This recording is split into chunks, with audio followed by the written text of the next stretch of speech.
I got this brand of acrylic markers from ARRTX, so let's test them out.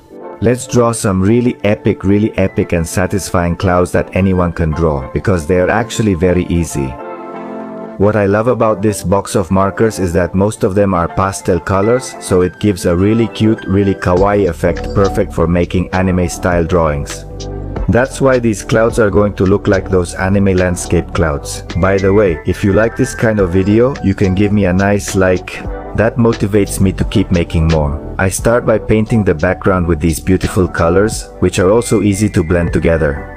But you have to blend them right before they dry. After I have the background completely colored, I can wait for it to dry and then start drawing the background. The clouds with a single color, and then I'll use other colors, which I'll show you, to give the clouds more effects. Some people use brushes, but for convenience and to do it faster, I use my finger to blend some areas to blend. Obviously, I can't wait for the paint to dry. I have to take advantage of it being wet so I can mix it a little or blend it.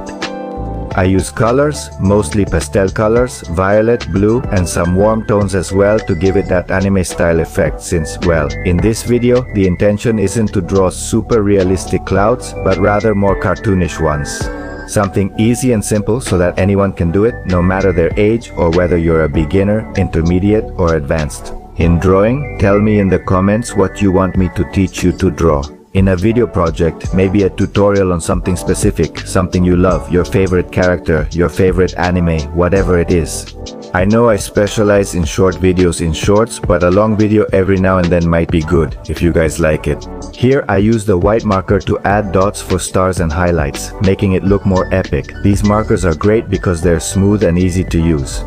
Removing the tape is the best part. Here's the final result. How would you rate me from 1 to 10?